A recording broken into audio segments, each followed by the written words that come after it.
There is one rig in Florida that has won more tournaments than all of the others combined. It's something that I have tied on all through spring, whether I'm on Gunnersville, whether I'm up north, whether I'm down here in Florida. It absolutely kills it. And you're gonna laugh at me. It's this guy right here, a Texas rig stick bait with a 3/16 or a 1/4 ounce weight. So what I wanna do today is I wanna show you not only this simple rig, this simple Texas rig worm that absolutely kills it during spring, but I wanna show you a couple ways to kind of up your game with it and do something slightly different than the next guy and catch double the amount of fish, catch bigger fish, and fish it the way these tournament guys are using it to win these big Toyota Series, MLF BBT Series, all these big tournaments down here in Florida. So hit that like and subscribe button. Let's jump out there. I'm gonna show you the art of the Florida Texas rig.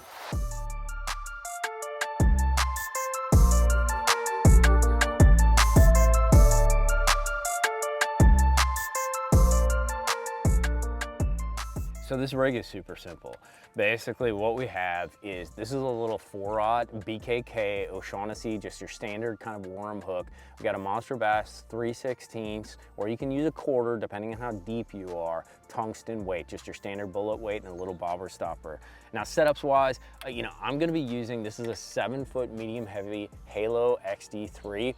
This is kind of my lighter on the outside pitching around rod. If I was gonna go super deep in some of this stuff, I'd kind of upgrade to like a 7.2 XD3A heavy, a 7.2, what is it, the KS2 heavy, more like kind of like a frog rod, something that had some tip, but at the same time, it's got a little more backbone. And then here's where a lot of guys are gonna argue with me. I'm gonna put on a Gambler Fat Ace. This is a 6-inch stick bait. So it's a little fatter and a little bigger than what most guys use. Definitely need the black blue tail. If you're in Florida especially, but I'll tell you what, even if you're in Clearwater outside of Florida, that tail, there's something about it in spring, it drives them absolutely nuts. Now, why are we not using a Senko? 1, price point. 2, there are certain situations where you actually use that Yamamoto Senko, and those situations relate almost 100% to weightless presentations. The only time you need all that salt and all that kind of super softness in a bait is when you're actually throwing it without any kind of weight, so that bait will kind of jiggle on the way down. In this situation, these Gambler Aces and a lot of these stick baits, they actually have less salt. And because they have less salt, it tends to make that plastic float up. And what we actually want is we want that tip to float up when we're pitching this deal. So in this situation, a Senko is not the go-to. A Yamamoto is not the go-to. You want to use like your Fat Ace, your lower salt content stick baits. Oh dear, what did I do? So a lot of times what you're doing, it's almost like fishing a weightless Senko, but it's kind of on the bottom. So you kind of like pitch it in there, dead stick it, and really the lack of movement, like your non-movement, is what's absolutely key to this thing. You kind of like let it sit there, and you slow drag it, ever like inch by inch, feel the bottom bump a little bit, and you kill it for a second and let it sit. And these fish, usually what you try to imagine is these fish are on beds, right? And they're just kind of creeping around, you're getting it in there, and they're looking at it, and just like when you're sight fishing, they're like, what's that? What's going on? And it takes them a little while to kind of like acclimate and get aggressive, so you have to be just so slow and methodical. It drives you nuts. But dude, all of a sudden you'll feel, and you're like, dude, I haven't moved the bait, and she's walking off with it.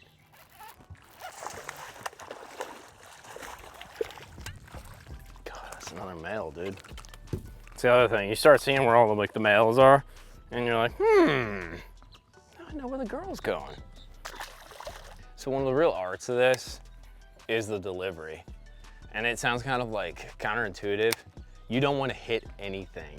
So one of the reasons I like using a little lighter rod, especially when I'm on the outside, is accuracy, and I want to use a little shorter rod. This is only a 7-foot. I'm not a super tall guy. I'm like 5'8", 5'9", something like that. And I want a rod that I can really place the bait very precisely with, and I want to be able to deliver it very silently. The guys who are really good at this can slip this bait into a whole wad of pads like you see in front of us and never touch a single one of them.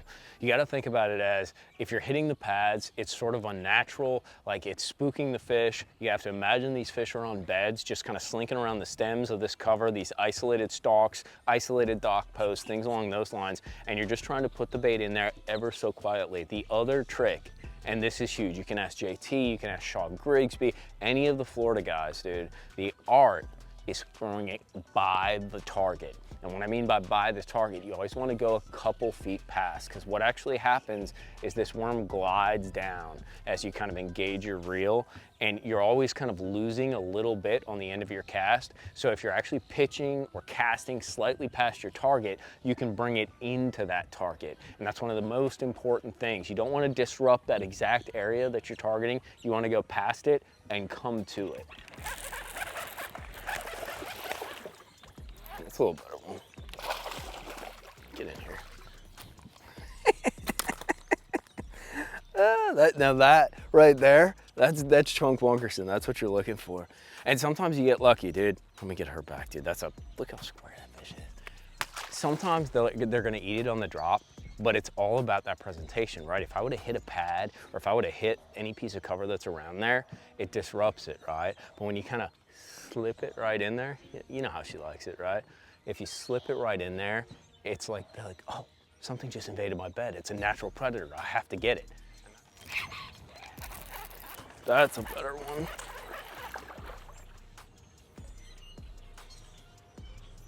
God, they dog you, dude.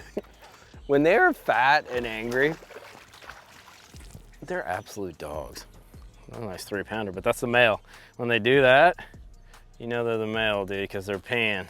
It's a real good sign though, like they're coming, dude.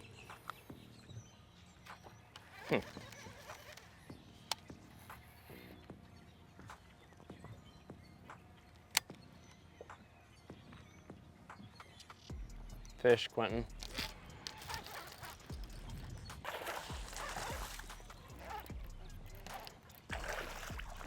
It's another solid one. We're getting stuck with the males. We broke a great freaking big one off, but a lot of males, dude. And that's kind of the cool part about this rig too, is, dude, I love fishing. I love getting bit. And one of the things is, when you're throwing a stick bait, especially in spring, it's easy to fish through some of this stuff. You get more bites if you do it kind of in that sort of secret-y kind of tournament way, but you're gonna get a lot of bites, you're gonna catch a lot of fish. And that's what kind of keeps me on it, dude. It's so much fun to pitch this thing around and know that anything within the vicinity, if I do it right, is gonna go and snatch on this thing. Oh golly, dude. Stay on. That's a freaking giant. This is the one we were looking for, dude. Drop the poles again. That's a spawning pad fish right there, boys. Oh, I can't believe we got her out of there. Get over here. Get over here. Now that's a nice 5-pounder right there on the old pads with the little stick bait, dude. And I mean, like, barely kissed that little worm.